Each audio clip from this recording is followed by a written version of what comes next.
I've traveled thousands of miles to obtain the right education required to be the next Caribbean broadcast journalist.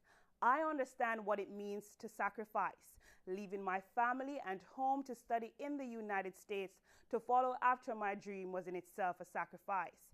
As a Caribbean national, I am passionate about the news and broadcast that is featured from the region. What better person to broadcast CNN's Caribbean news programming than a passionate Jamaican who cares about unlocking the truth for the voiceless in the region? Interning for the more than a year with Caribbean and US networks has expanded my scope of knowledge. I've worked 3 jobs and a full course load during my undergraduate studies, so I understand what it means of an 80-hour work week. For these reasons and more, I am confident that I am a suitable candidate to be the next Caribbean correspondent for CNN. Thank you. Coming flu season? Not to worry, it's not too late to get your flu shot.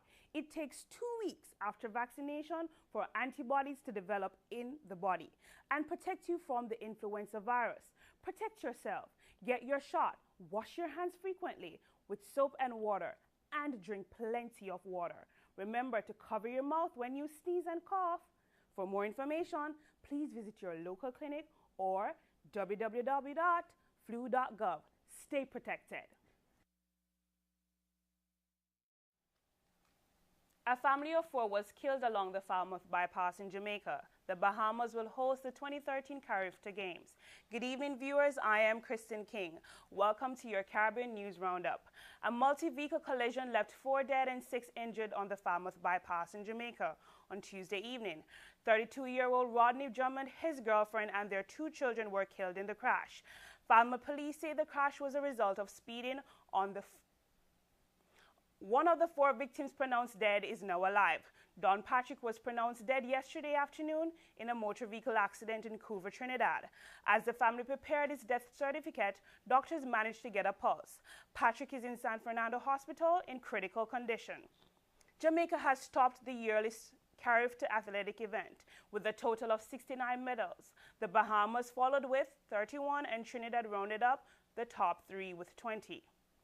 The 3-day event concluded April the 1st at the Thomas Robinson Stadium in the Bahamas. This was your Caribbean News Roundup. Stay tuned for your eye on the sports. Thank you.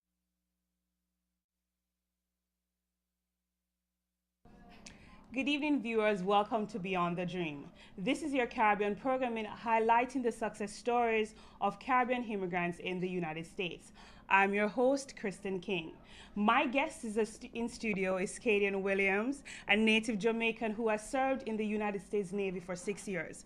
A final year student at the San Francisco State University, Cadian is a microbiologist major. Hi, Katie. Welcome to the program. Thank you for having me. All right. So what was your experience growing up in Jamaica? My experience in Jamaica was a lot of fun.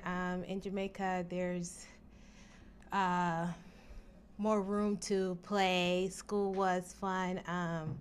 I grew up in a very conservative community or conservative household, so a lot of my friends were church friends and they go to my same school. So my experience in Jamaica was a lot of fun. It was a lot of it was very relaxing and easygoing.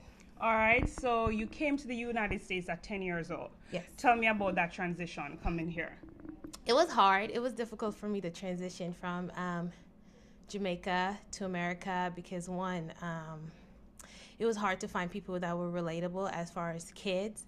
So I used to get mocked or as a kid because of my accent.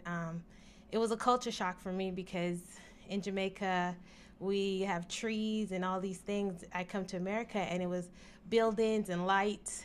So it was an adjustment as far as that. I feel like I was very bored in school because my education was advanced compared to when I came to America. So that was an adjustment for me as well, just having to take home homework and stuff like that. But other than that, it was good. Oh, interesting. And I would like to also know so you came to Jamaica, you came here at 10 and you adjusted based on, you were saying that you were it was a transition period for Right, you. right. But I wanted to know what influenced you to join the Navy, because you're Jamaican, you know, you're going to serve another country. How did that affect you initially? So I grew up, the household that I was into when I came to America was with my mom and my stepdad. And my stepdad was in the Navy. And growing up, I heard a lot of the stories that my stepdad talked about, and I was just fascinated by it. I also knew that my parents were in the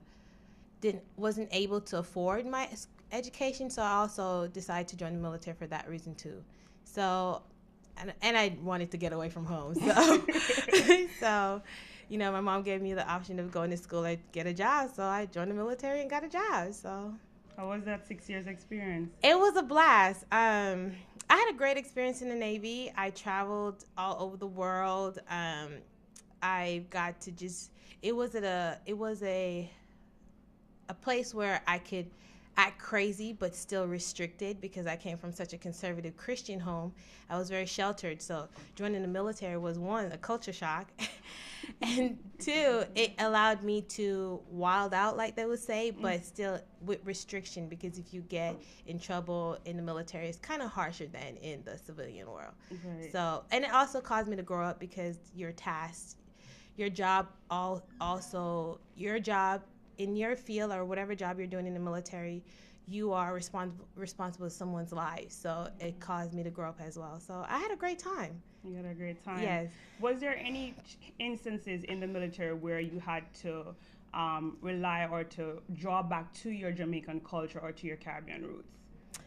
I don't think so, because one of the things I appreciate about the military, it was so diverse. You got to meet other ethnicity, and so it just teach you how to blend well with everyone. I really had a great experience in the military, so it's hard for me to think of something bad to say. The only reason I got out is to further my education, because it's kind of hard to go to school and do the military. But I feel like I was able to be a Jamaican and an American all at once in the military, because it's such a diverse community. All right, awesome. And I think this is going to wrap it up. I have another question for you. So you are a microbiologist major, right? Yes. And you're in your final semester. Yes. Tell me about that. So you were in the Navy, and now you're in microbiology. We're wrapping up now. So yes, I was in the military. I was a jet mechanic in the military, and I got out and became a microbiologist. That was two different fields.